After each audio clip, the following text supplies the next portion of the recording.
Este era el número 1, está por acá, mirá. Este es el número 1, ¿ves? Ah, el 1, mirá qué lindo. Ahí entero lo tenés la tapa, ¿no? ¿Es posta a posta este? ¿Es un posta a posta? Qué bueno. Qué lindo, ¿eh? En el 45 vendía yo, sí. Mirá, nosotros en aquel momento tenía La Nación, La Prensa, eran los diarios, y a la tarde La Razón, lo que tenía el sostenimiento de los diarios periódicos. Acá apareció Clarín como un paquín más. Mirá, no te quisiera mentir, pero me parece que salió gratis el primer número. Y este hasta dibujito tiene la tapa, ¿no? Un concepto totalmente moderno, ¿no? Se parece mucho más entre sí de lo que uno pensase, ¿no? Lo que pasa que esto era rarísimo entonces y hoy en día es una pauta más compartida por todos. Es más, creo que la tapa de Clarín todavía, la primera tapa de Clarín tiene una foto de Nagasaki o alguna foto de la devastación de la guerra. Obviamente que está saliendo en agosto del 45 cuando ya se lanzó la bomba sobre Hiroshima. Clarín precisamente está apareciendo en una etapa de una transición muy notable en el país, ¿no? Una transición en la cual estamos a un mes y medio del gran cambio, ¿no? de octubre del 45, ¿no?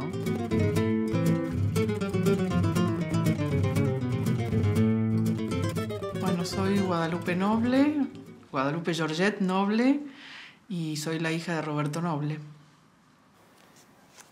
Claro, o sea, él decía, yo tuve un hijo macho que es Clarín y una hija hembra que es Lupita.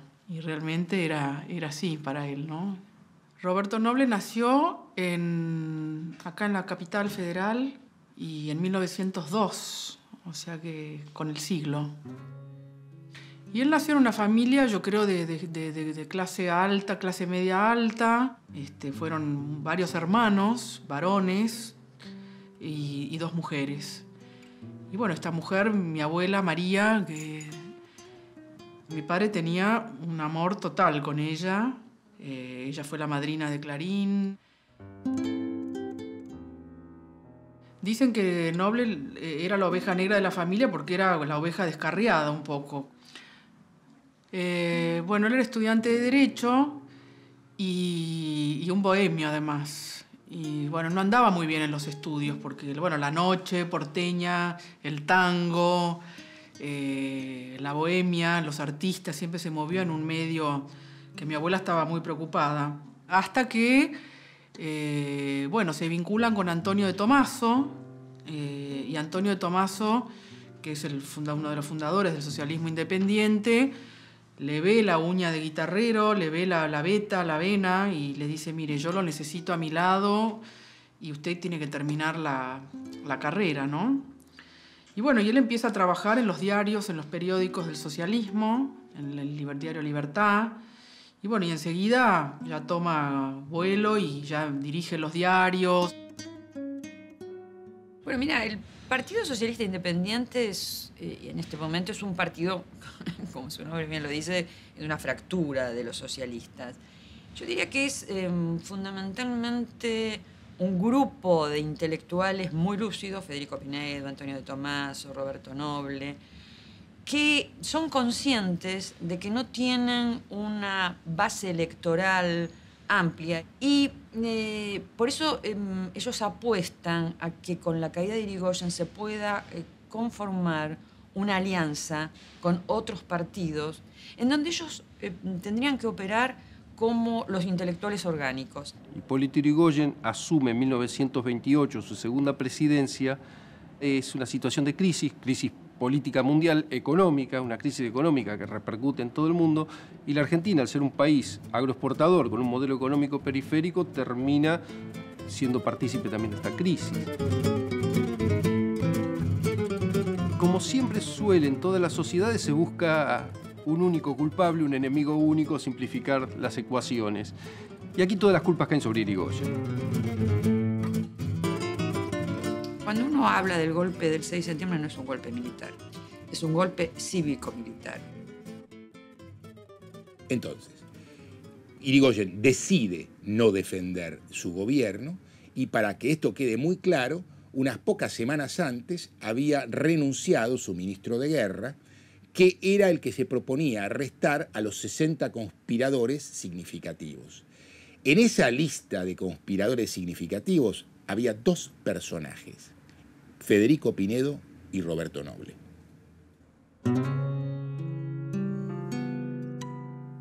Sí, así fue. Participó en el golpe, tuvo una participación muy activa y bueno, inclusive dicen que participó en alguna tiroteo en la calle, y bueno, cosa que ellos después se arrepintieron siempre. Bueno, en el 30, después que lo vuelven a elegir diputado, él, habiendo escuchado, por ejemplo, en su Bohemia, todos los problemas que tenían los artistas, decide junto a Sánchez Orondo hacer esta ley de amparo a los artistas que a mí me enorgullece. Y bueno, es una ley noble, la 11723 de propiedad intelectual. El día de la sanción de la ley lo van a ver a Noble, todos los artistas, a la casa de mi abuela. Dice, en 1933, Noble junto a su madre y sus hermanos en la casa materna, recibiendo el reconocimiento del Círculo de Autores y Compositores por la sanción de la ley 11723. Y después aquí le traen como regalo un diploma y están todas las firmas desde Gardel hasta Discépolo, o sea, no sé, debe haber 500 firmas. Noble venía participando desde la reforma universitaria, desde muy joven, con intensa actividad política, ¿no? Pero es interesante lo que sucede con él, ¿no? Porque él participa en las elecciones en el 30 y no asume por el golpe, ¿no? Precisamente. Pero después, rápidamente, hay nuevas elecciones, nueva convocatoria, y Noble es elegido diputado. En esas situaciones que hace contacto con algunos conservadores, ¿no? En este caso con Manuel Fresco, porque Manuel Fresco es presidente de la Cámara y Noble es elegido vicepresidente, ¿no? Obviamente que Manuel Fresco pretende llegar a la primera magistratura, como tantos, y para ello sigue los pasos necesarios. Gobierna la provincia de Buenos Aires de 1936 a 1940. Es difícil decir si era un fascista o un fascista. Yo creo que era un caudillo bien de la época, terriblemente contradictorio y hasta un poco verborrágico y que hablaba de más, ¿no? Si queremos una patria grande y rica. El verdadero macho, dice Fresco, cuando se acerca a la urna comicial, no tiene que tener miedo a que se conozcan sus simpatías políticas. Acá hay una de las ideas que tiene es, ¿por qué no puedo decir yo elijo a este candidato? Y entonces hay las elecciones de noviembre del 35, que son en las que sube Fresco como gobernador, son brutalmente fraudulentas, A Fresco caracterizan muchas cosas, ¿no? En primer lugar, va a nombrar algunos miembros que no vienen de su partido en el gobierno. El caso de Noble como ministro de gobierno es un caso concreto y que le va a costar muy caro. No, la gestión Noble tiene, sí, el Ministerio de Gobierno a pesar de estar 3 años, digamos, es muy notable, ¿no? Noble es un riñón muy fuerte dentro de la política de Manuel Fresco, porque realmente Manuel Fresco piensa que el comunismo es un peligro, quiere luchar contra el comunismo, y para eso se preocupa por hacer una política social. Pero, por ejemplo, realiza una política agraria muy revolucionaria para la época. Compra campos de 20.000 hectáreas, los divide en fracciones de 200 y se los vende a los chacareros a créditos larguísimos, con una gran propaganda de política agraria, ¿no?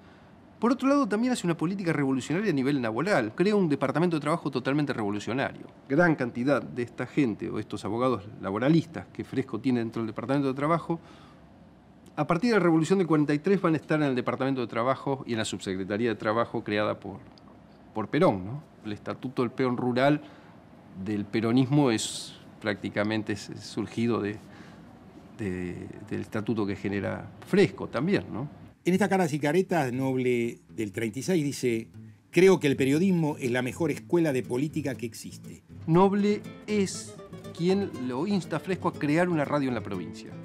Acá se lo ve, en esta foto se lo ve con Fresco, hablando en la radio. Ya tenían ellos la visión de por dónde pasaba el poder, ¿no? Fresco es el primer político argentino que utiliza la radio como instrumento de propaganda. Así es que en el año 37 se crea LS11, ¿no? Radio Provincia de Buenos Aires, que va a ser la radio que tenga el equipo más potente del país. Y la voz de Fresco llega a través de la radio y se toma la jura de la bandera en toda la provincia. Los 300.000 alumnos están en ese momento jurando por la patria y escuchando la voz del gobernador. La acusación a Noble, justificando, pidiendo la cabeza de Noble, radica en que las elecciones del año 38, las elecciones parlamentarias del 38 fueron fraudulentas y viciadas de nulidad. Fresco lo defiende a Noble, lo defiende por a capa y espada y se rehúsa a tomar cualquier medida. Pero obviamente Noble tiene que renunciar y es sustituido por un conservador, ¿no? Y se retira, se va al campo, se retira ahí a Lincoln, en Quiroga, y desde ahí después toma impulso para hacer Clarín y volver a la política, yo creo, desde otro lugar.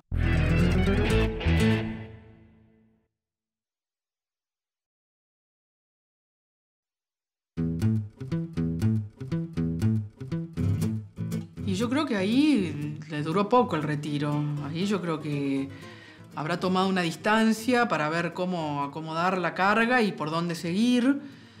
Y bueno, y ahí es donde toma la decisión de empieza a fermentar la idea de hacer un diario.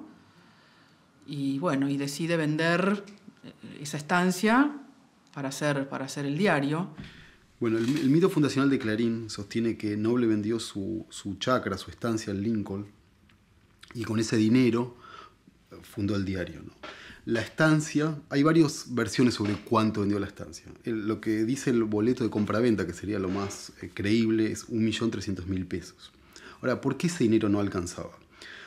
Por varias razones. La primera es porque el precio del papel, en el contexto de fin de guerra y comienzo de post-Segunda Guerra Mundial, encareció significativamente. Los costos laborales aumentaron considerablemente. Entonces, Noble, aún antes de vender la chacra, ya tenía dos formas de financiamiento. Una forma de financiamiento era el papel del diario Cabildo. El diario Cabildo era un diario pro-nazi financiado por la Embajada de Alemania, según documentos que pude ver en Washington, y también era financiado por el gobierno militar de Farrell, ¿sí? Entonces, este diario Cabildo dio una cantidad imposible de determinar de bobinas de papel a Clarín. La otra ayuda adicional que recibió Noble fue de un grupo de empresarios, algunos ligados con la Unión Democrática, otros no, que dieron un apoyo financiero que no se pudo establecer con exactitud. Esto surge de los documentos desclasificados del Departamento de Estado, que pidieron ver los orígenes financieros de Clarín.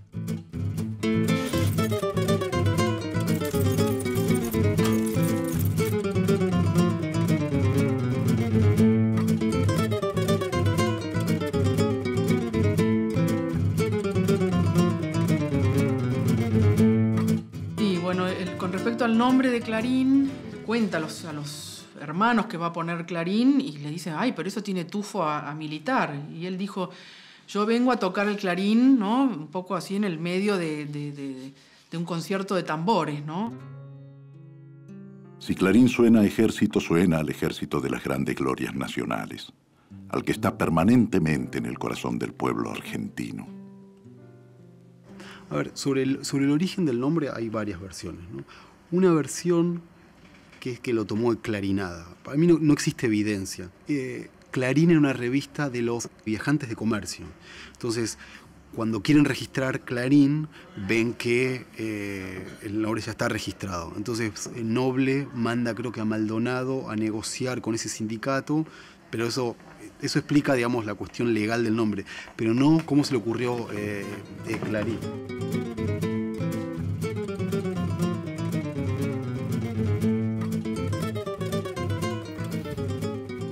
En 1945 surge el diario Clarín, ¿no? En un momento en que la sociedad está cambiando de manera significativa, ¿no? Se producen las migraciones del campo a la ciudad cada vez se hace más importante y comienza a generarse una clase media significativa que consume cada vez más productos culturales, ¿no? Se va a consumir un nuevo tipo de prensa que hasta esos momentos no, digamos, un sector de la población que había quedado marginado del consumo de prensa diaria, empieza a leer. Pero claro, los viejos diarios no observan este cambio y siguen presentándose a la sociedad de la misma manera que lo hacían a fines del siglo XIX, si son diarios anclados en el siglo XIX. Aquí tenemos, por ejemplo, los ejemplares del diario La Nación y La Prensa, del mismo día que Clarín sale por primera vez. Y es notable, ¿no? Porque son tres construcciones totalmente distintas. La primera gran diferencia está en el tamaño, ¿no? Tamaño sábana para La Prensa y La Nación y un tamaño mucho más pequeño, mucho más manejable para el diario Clarín, ¿no? Entonces, si bien, digamos, la titulación en los tres es lo mismo, que es una noticia muy fuerte, como el inicio de la ocupación japonesa por las tropas aliadas, la manera en que esto es presentado es significativamente distinta. Principal diferencia que observamos aquí es el uso de la fotografía, ¿no? Un uso de fotografía, un recurso que no está utilizado en los otros diarios, un diario más ágil, con títulos más fuertes, digamos, donde hay uso de letras grandes.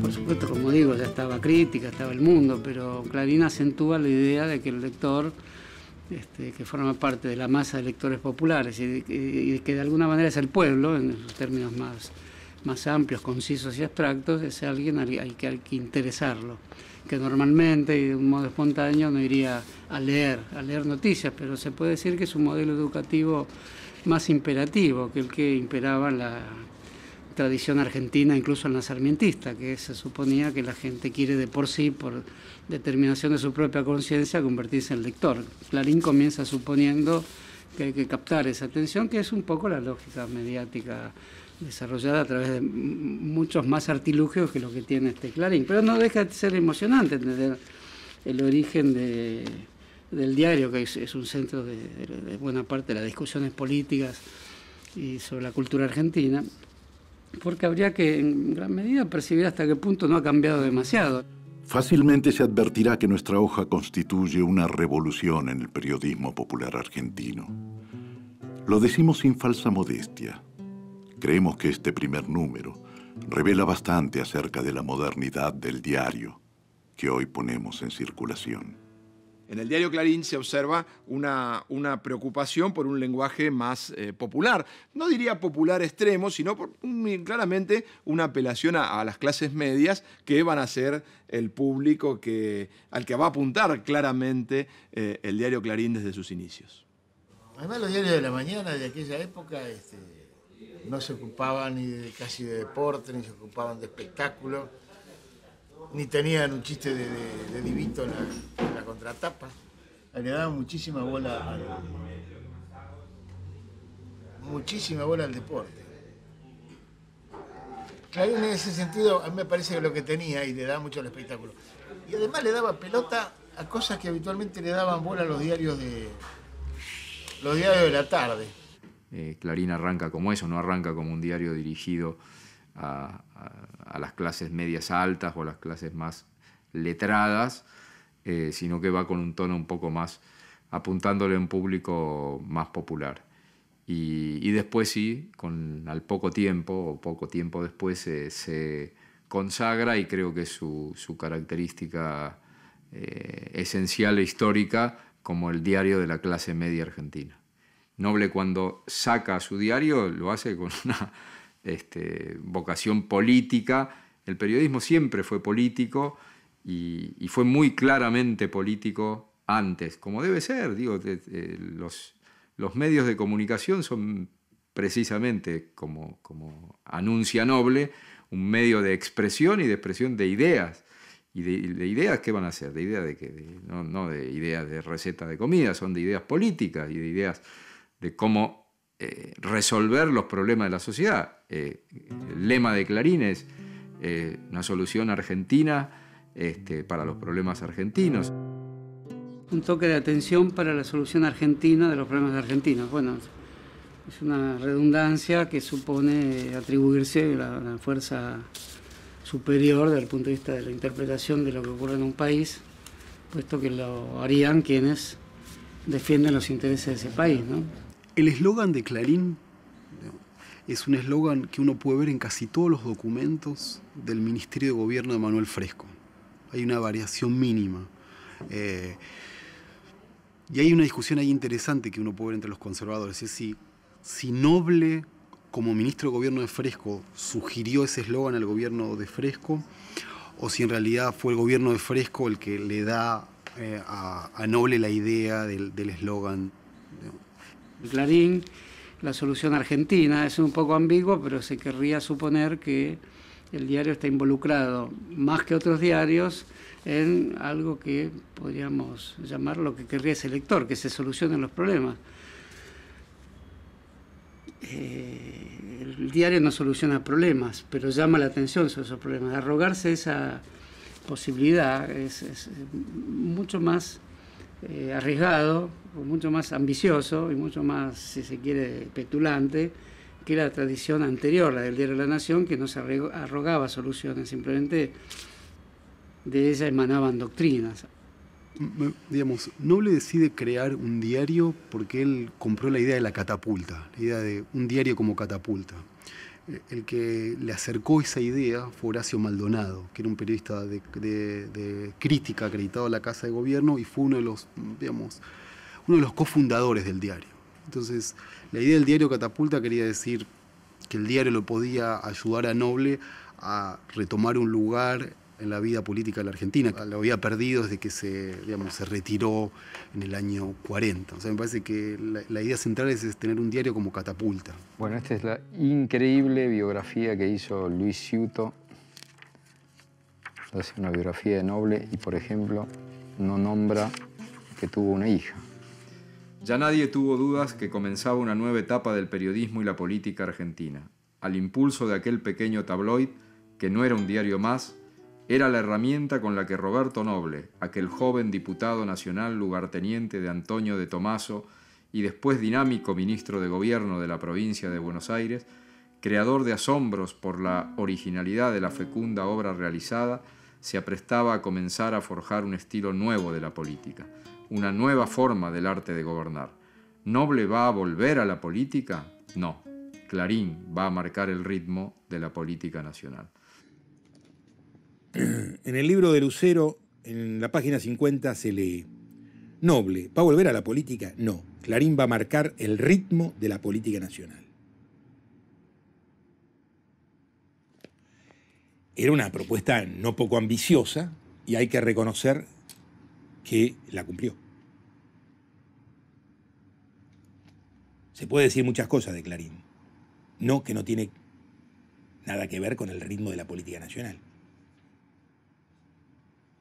y que la agenda que Clarín puso muchas veces para la política argentina fue la agenda de la política argentina.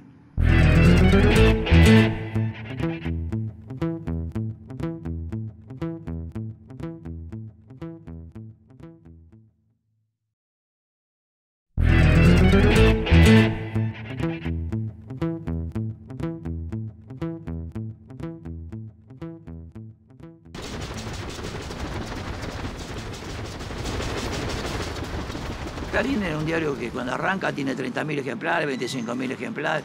Era un diario de tercera o cuarta categoría, a la vez de La Nación, Clarín, La Razón. Estaba Crítica en aquella época también, Noticias Gráficas. Un montón de diarios que eran superiores al tiraje de ellos, ¿no? Los diarios salían a 10 centavos. Clarín salió con un precio de 5 centavos y la mitad de lo que costaba La Nación o La Prensa, que costaban 10. El Clarín entró con la pretensión de constituirse en un diario, diríamos, serio, con fuerte vocación política, pero a un precio popular. Clarín sale en agosto del 45, los primeros días es ambiguo. Y eso también se lee en los despachos del Departamento de Estado. Uno puede ver cómo los funcionarios americanos que estaban preocupados, de repente empiezan a ver que, bueno, por ahí Clarín no es un diario pronazi y está con la oposición al peronismo. Hasta que se produce el 17 de octubre, Clarín tiene una posición crítica el 17 de octubre, no en editoriales, pero sí en la cobertura.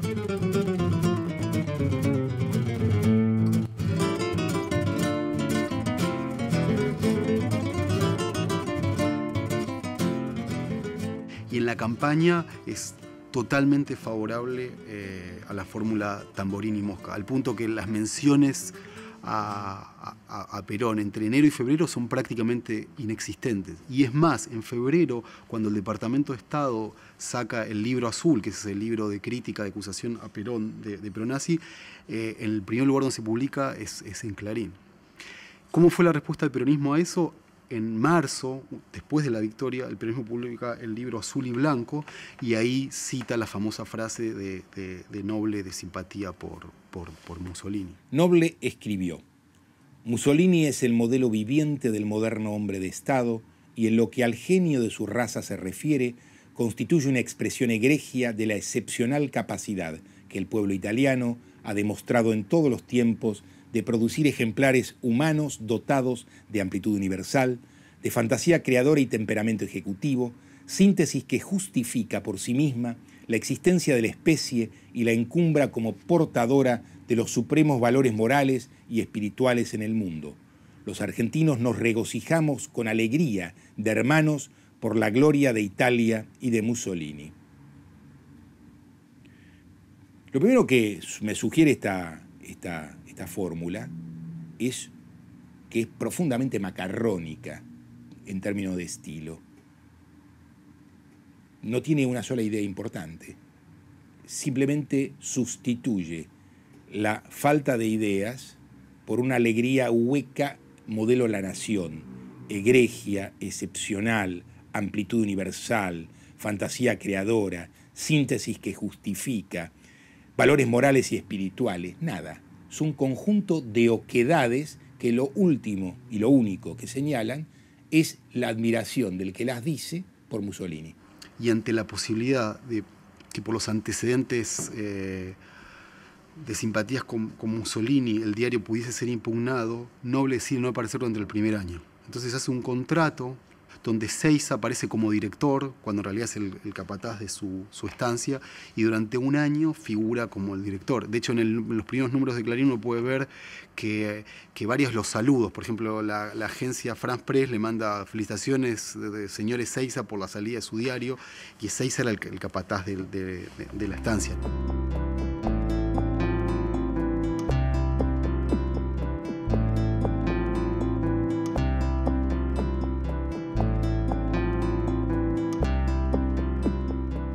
Digamos, lo interesante de Noble en relación a otros editores periodísticos es que él enseguida se acomodó al nuevo tiempo político, ¿no? Pero Clarín es el primer diario del bloque de los opositores que pasa a ver de una manera menos violenta al peronismo. Hasta que el 28 de agosto del 46, el día del primer aniversario de Clarín, Noble da el discurso como director del diario, explica cuál es su relación con el peronismo, explica por qué sacó el diario, y fue un momento muy importante esa primera celebración porque es el momento donde Clarín empieza a disminuir sus críticas al peronismo. Clarín nació como un diario furiosamente peronista. Fue el primer diario en reconocer la victoria del peronismo. El 23 de marzo publica una editorial donde reconoce que fue una victoria limpia, y desde ese momento empieza a disminuir las críticas al peronismo.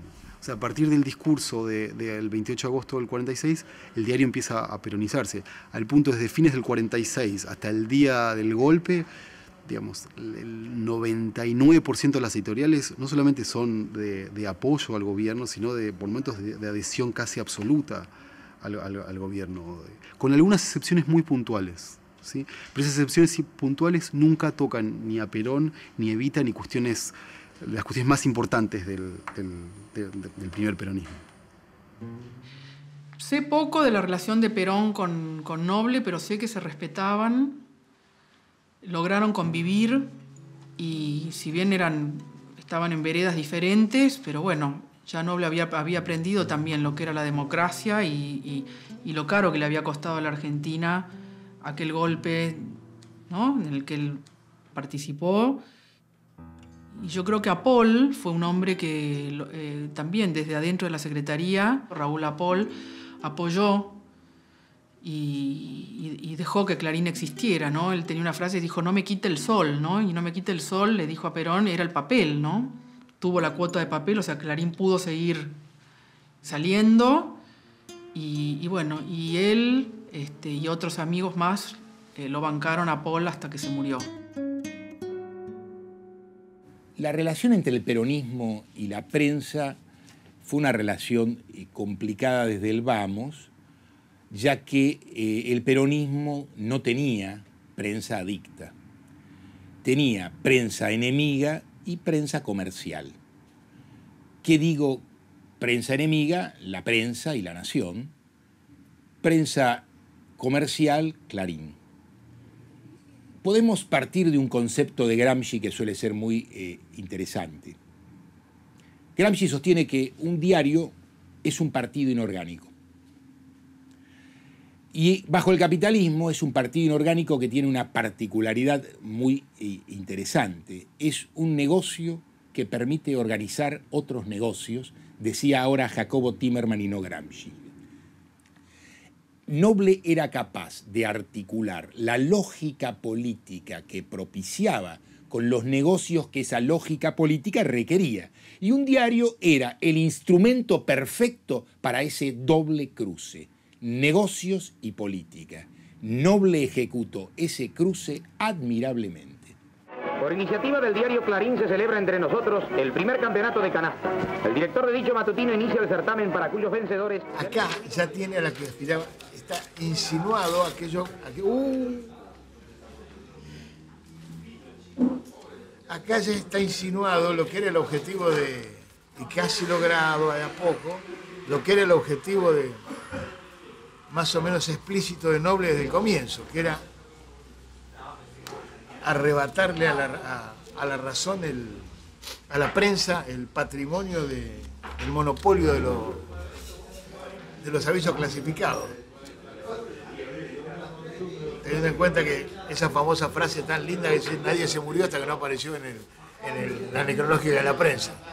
Te podías morir, pero si no aparecías ahí no estabas muerto. Eso es buenísimo. La prensa era el diario que tenía los avisos clasificados. Y los avisos clasificados son el negocio publicitario más importante de los diarios, mucho más importante que los avisos comerciales. Era un nicho que Noble quería atacar. Eso también habla de la habilidad empresarial de Noble.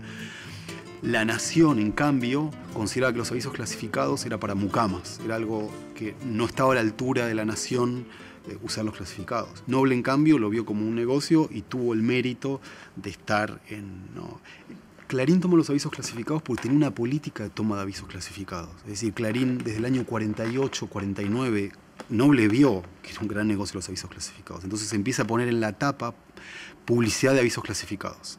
Y durante el peronismo sí está el hecho muy significativo de la expropiación de la prensa y el traspaso de este periódico a manos de la CGT. El diario Clarín se va a aprovechar significativamente de esta circunstancia involuntaria, si se quiere, sobre todo para expandirse en el mercado de anuncios publicitarios, que era el fuerte de la prensa. Clarín se termina quedando con los avisos clasificados de la prensa. Y Clarín pasa de ser un diario de segundo orden a un diario de primer orden en el momento en que logra eso. Y eso lo logra al comienzo de la década del 50.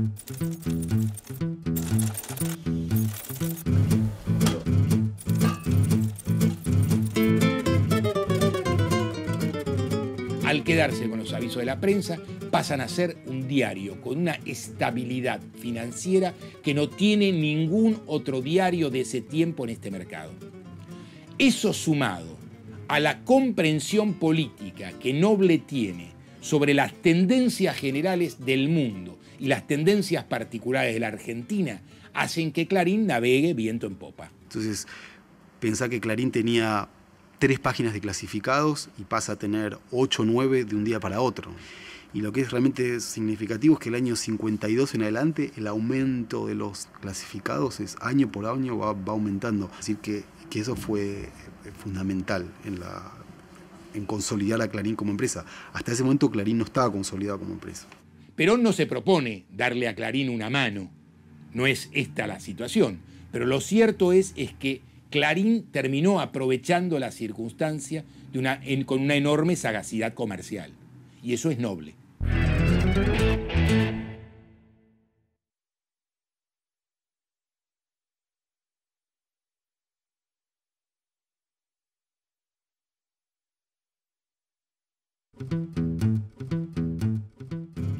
Noble provenía de una familia de inmigrantes vascos que había hecho fortuna en su destino sudamericano.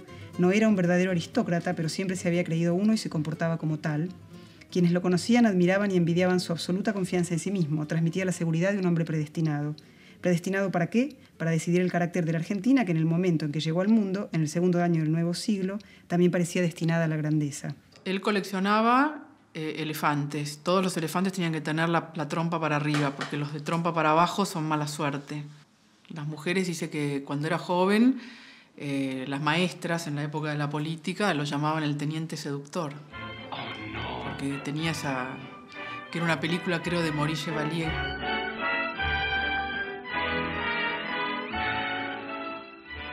Así que era un bello hombre. Tenía el physique du rôle necesario para representar su idea de sí mismo. Era alto, corpulento pero delgado, ojos claros, frente ancha, mentón partido, perfil griego, una belleza apolínea, no se había casado y era tenido por soltero contumaz. Pasaba algunos meses al año en Europa, donde mantenía departamentos, pero era un hombre de la noche porteña. Él era un bon vivant, le gustaban las lindas cosas, el arte, las mujeres. Mira, hay 5 versiones sobre el momento que se encuentran Noble y Ernestina. Una versión es que Noble va a una obra de teatro que ella baila, recomendada por un fotógrafo de Clarín.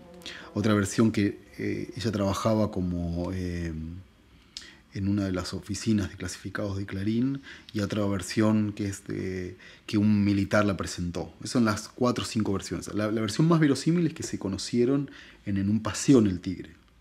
Noble tenía un barco, el Jaguar, que había traído de Alemania. Había estado en la Segunda Guerra Mundial el barco de Noble. En aquel momento, Clarín tenía sus oficinas en la calle Corrientes, en la avenida Corrientes, y enfrente, en Corrientes también, había un lugar que se llamaba El Tronío, y había otros lugares que tenían que ver con... algunos decían cabarets, pero no eran cabarets, era un lugar donde se iba a tomar algo, había espectáculos, cantantes, bailarinas, etc. Y Noble hacía eso y se iba con compañeros de ahí de la redacción, y que iba a un lugar donde bailaba, entre otras, Ernestina, que en aquel momento era Ernestina Herrera. Bailaba flamenco, uno lo que ha podido comprobar es sí que bailaba flamenco efectivamente y que Ernestina habría conquistado a Noble desde ese rol de bailarina y con su belleza ante el galán que era también Roberto Noble, según cuentan los de aquella época. Entonces Noble tenía estas relaciones paralelas. En el caso de Ernestina, empieza a recibir una mensualidad. Ernestina, como muchas de las mujeres de Noble, digamos, que Noble tenía una cantidad indeterminada de mujeres que recibían una suerte de ayuda financiera. Noble tenía 48 años, ella tenía 26. Noble, para quedar bien con ella, en un momento le publica lo que hoy se llama el chivo, es decir, el anuncio de que está actuando, y estaba con la hermana. Entonces, en esta nota pequeña de Clarín Espectáculos en aquel momento, que es Teatro, Cine, Artistas, del 2 de diciembre del 53, aparece, digamos, esta sería, creo que es, sin duda, la primera foto de Ernestina en Clarín. Noble era retratado en las páginas de Clarín como si fuese canciller o ministro de gobierno. Es decir, Noble era invitado a viajar a los Estados Unidos y era una foto de tapa, Noble subiendo la escalera del avión, y después todos los días se seguía la agenda de Noble en los Estados Unidos. Noble, después de sus simpatías por el fascismo, a partir de ese viaje empieza a asumir el discurso norteamericano para la región. Y cuando le preguntan por Perón, Noble muy astutamente les dice: ustedes tienen que pensar el peronismo como Roosevelt. O sea, como diciéndoles, ustedes tomaron muchas veces, sin decirles, sin en tono de reproche, pero muchas veces el peronismo es retratado como una réplica de Mussolini, cuando en realidad muchas de las medidas del peronismo se parecen a las de Roosevelt del principio de la década del 30.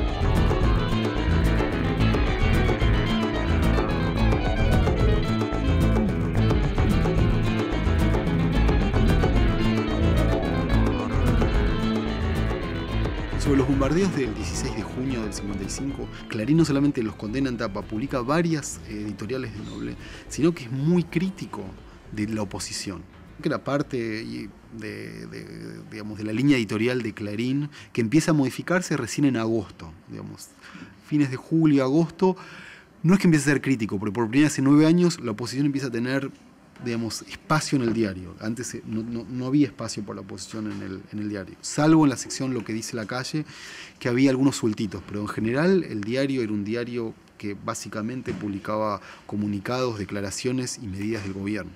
Perón dice que hace una famosa reflexión que fue muchas veces retomada, de que él había llegado al poder con todos los medios en contra, como era el caso en el 45, donde la prensa había sido manifiestamente opositora. Y, sin embargo, hacia el año 55, cuando ya tenía un control casi absoluto de todos los medios de comunicación, es derrocado, ¿no? Entonces Perón dice, hace esta reflexión de que nosotros llegamos al poder con todos los medios en contra y fuimos derrocados cuando los teníamos prácticamente todos a favor. Estos dos están separados exactamente por el peronismo. Están separados por el peronismo, exactamente. Este es de octubre del 55 y este es comienzo. Este es antes del 17 de octubre y este en el 17 de octubre que no fue. A la llegada del general Lonardi se reproducen emocionantes escenas de júbilo popular. Este es muy lindo, mirá. 10 días después del golpe del 55, esto es pleno Lonardi. El 23 de septiembre, cuando el general Lonardi vino a la capital, procedente de la heroica Córdoba, la bandera argentina decoraba todos los edificios de la ciudad, y en las manos del pueblo tremolaban triunfantes las hojas de Clarín, proclamado por la desbordante muchedumbre, el diario de la libertad. Cuando se produjo el golpe de la Libertadora, Clarín cambió drásticamente su línea editorial y de un día para otro, esto es literal, empieza a ser durísimo con el gobierno peronista y con Perón en particular. El premio de Murskaut, que es el premio mayor que se puede recibir un periodista argentino en los Estados Unidos, fue decisivo para Noble. Le ayudó a Noble a por primera vez ponerse en víctima del peronismo. Claro, después de la caída del peronismo, Noble inventa una biografía en la cual él es un perseguido del peronismo, ha sufrido mucho, porque está en el momento de congraciarse con el golpe militar del 55, en el cual él tuvo realmente una ventaja muy grande.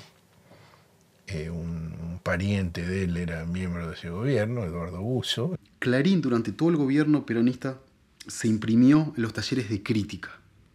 Según la familia Botana, los dueños de Crítica, era un precio subsidiado, era una especie de favor indirecto que el gobierno peronista le hacía a Clarín, de imprimirle en muy buenas condiciones. Entonces, para el 21 o 22 de septiembre, Noble se contacta con Eduardo Busso, que era su cuñado. Busso tenía mucha importancia, tanto en el gabinete de Lonardi como en el gabinete de Aramburu. Fue ministro de Justicia y ministro de Interior.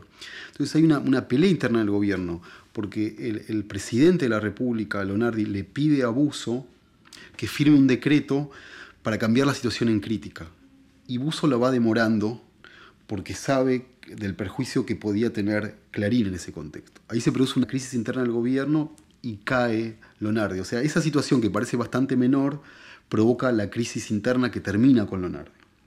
La segunda prioridad de Noble en relación a la Libertadora era acceder a una reparación.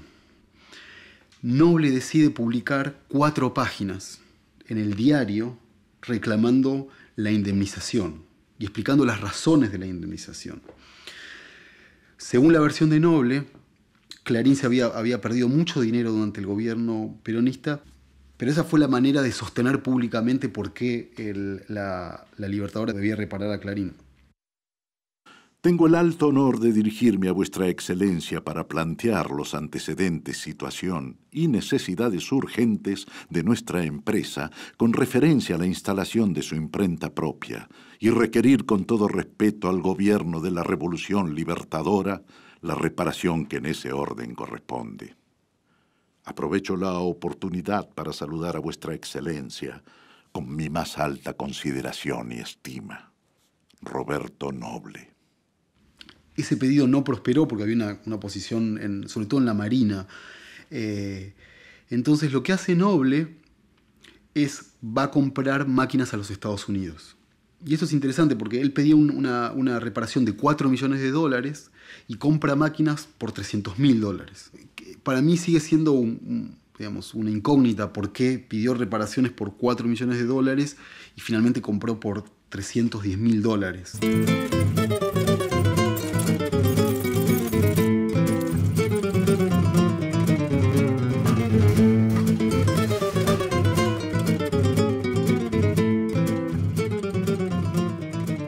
Ese reclamo, digamos, forma parte cuando uno hace la lectura de la relación de los medios y de Clarín en particular con la Revolución Libertadora, forma parte de ese oportunismo que uno siempre le ha señalado a Clarín, de enseguida reacomodarse con el gobierno que asumió, y acá bueno, se ve claramente con una revolución golpista, fusilador, etcétera, le importaba un rábano si tenía que pedirle o no pedirle, y obviamente el tema era siempre, bueno, decir, en el gobierno anterior, el peronismo, nos sojuzgaron, nos cortaron la palabra, no nos dieron para comprar la rotativa, etcétera, vengo a que me reparen esto.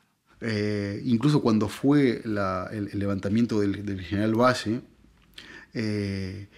Noble defendió con mucho énfasis a la Libertadora. Es más, el día después del levantamiento, Clarín publicó que uno de los objetivos de este grupo cívico-militar era atentar contra Clarín. Es decir, Clarín hasta último momento defendió a la Libertadora. Y Aramburu se transformó en uno de los militares de su confianza. Y tenía una relación, no sé si de amistad, pero sí que se frecuentaban. Entonces, Noble se mantuvo hasta el final cerca de la Libertadora.